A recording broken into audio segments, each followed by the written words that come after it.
મળ્યા એક નવી વાર્તામાં. પોપટ મીનાના 3 પ્રશ્નો. 10 મિનિટની લાગણીશીલ વાર્તા સાંભળજો.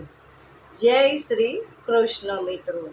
આજે અમે તમારા માટે એક એવી હૃદયસ્પર્શી વાર્તા લઈને આવ્યા છીએ જે જીવનમાં 3 પ્રશ્નો, મોટા પ્રશ્નોના જવાબ આપે છે. આ વાર્તા અંત સુધી જરૂર સાંભળજો, કારણ કે તેનો સંદેશ કદાચ તમારા જીવન બદલી શકે છે. એક સુંદર જંગલમાં એક બુદ્ધિશાળી પોપટ અને મીઠી બોલતી મીના રહેતા હતા. બંને ખૂબ જ સારા મિત્રો હતા. રોજ સવારે તેઓ ઝાડની ડાળી પર બેસીને જીવનની વાતો કરતા. એક દિવસ મીનાએ પોપટને પૂછ્યું, મિત્ર, દુનિયામાં સૌથી મોટી શક્તિ કઈ છે? પોપટ થોડો નિરાશ વિચારી પછી તેણે કહ્યું, આ પ્રશ્નનો જવાબ મને પણ નથી ખબર. ચાલ આપણે શોધીએ. બંને જંગલમાં નીકળ્યા. સૌપ્રથમ તેઓ સિંહ પાસે ગયા. સિંહ ગર્વથી બોલ્યો, મારી તાકાતથી આખું જંગલ ડરે છે. સૌથી મોટી શક્તિ બળ છે. પોપટ અને મીના આગળ વધ્યા. થોડે દૂર તેઓ એક વૃદ્ધ સાધુને મળ્યા. સાધુએ કહ્યું, બળથી પણ મોટી શક્તિ પ્રેમ છે. પ્રેમથી પથ્થર જેવા હૃદય પણ પીગળી જાય છે. બંને વિચારમાં પડી ગયા. આગળ જતાં તેમણે જોયું કે એક નાનો છોકરો ઘાયલ ચકલીને પાણી પીવડાવી રહ્યો હતો. ચકલી ધીમે ધીમે સ્વચ્છ થવા લાગી. ત્યારે મીનાએ કહ્યું, હવે સમજાયું, સૌથી મોટી શક્તિ પ્રેમ અને કરુણા છે. પોપટે માથું હલાવ્યું. થોડી વાર પછી મીનાએ બીજો પ્રશ્ન પૂછ્યો, સૌથી મોટું દાન કયું? બંને ફરી શોધમાં નીકળ્યા. એક ધનિક વેપારી મળ્યો. તેણે કહ્યું, સૌથી અને પૈસાનું દાન સૌથી મોટું. પણ આગળ એક ગરીબ વૃદ્ધ મળે. તેની પાસે ખાવા માટે પણ ઓછું હતું. છતાં તેણે પોતાના રોટલાનો અડધો ભાગ એક ભૂખ્યા બાળકને આપી દીધો.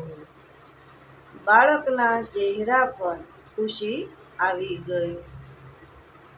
વૃદ્ધાએ કહ્યું, દાન વસ્તુનું નહીં હોતું, હૃદયનું હોય છે. પોપટ બોલ્યો, જે જરૂરિયાતમંદને સમયસર મદદ કરે એ જ સૌથી મોટું દાન છે. મીનાએ ઉમેરેલું, ભૂખ્યાને ભોજન, દુઃખીને સાંત્વના અને નિરાશને આશા આપવી એ જ સૌથી મોટું દાન છે. સાંજ થવા આવી. મીનાએ ત્રીજો પ્રશ્ન પૂછ્યો, સૌથી મોટો ધર્મ કયો? બંને અનેક લોકો પાસે ગયા. કોઈએ કહ્યું પૂજા, કોઈએ કહ્યું ઉપવાસ, તો કોઈએ કહ્યું યાત્રા. પણ એક જગ્યાએ તેમણે એક યુવાનને જોયો. રસ્તા પર પડેલા વૃદ્ધને તેણે ઊભા કર્યા, પાણી આપ્યું અને ઘરે પહોંચાડ્યા. પોપટે પૂછ્યું, તું કયો ધર્મ માને છે? યુવાન હસીને બોલ્યો, માનવતાનો ધર્મ માનું છું. તેના શબ્દો સાંભળીને બંને મિત્રો મૌન થઈ ગયા. ત્યારે પોપટ બોલ્યો, સૌથી મોટો ધર્મ માનવતાનો છે. મીનાએ કહ્યું, જેના હૃદયમાં દયા, પ્રેમ અને સેવા છે તે જ સારો ધાર્મિક છે. રાત પડી ગઈ. બંને પોતાના માળા તરફ પરત કરી નીકળ્યા. મીનાએ ખુશ થઈને કહ્યું, આજે જીવનના 3 સૌથી મોટા જવાબ મળી ગયા. પોપટ બોલ્યો, સૌથી મોટી શક્તિ પ્રેમ અને કરુણા. સૌથી મોટું દાન, જરૂરિયાતમંદની સ્વાર્થ વિના મદદ કરવી. સૌથી મોટો ધર્મ માનવતા. તે દિવસ પછી બંને મિત્રો જ્યાં પણ જતા ત્યાં આ 3 સંદેશ ફેલાવતા અને ધીમે ધીમે આખું જંગલ વધુ પ્રેમાળ, દયાળુ અને ખુશહાલ બન્યું. મિત્રો, આ વાર્તાઓ પરથી એટલો તમને સંદેશ દેવા માંગુ છું. જો તમને આ વાર્તા ગમી હોય તો લાઈક, શેર અને ફોલો જરૂર કરજો. યાદ રાખજો, જીવનમાં પ્રેમથી મોટી શક્તિ કોઈ નથી, મદદથી મોટું દાન કાંઈ નથી અને માનવતાથી મોટો કોઈ ધર્મ નથી.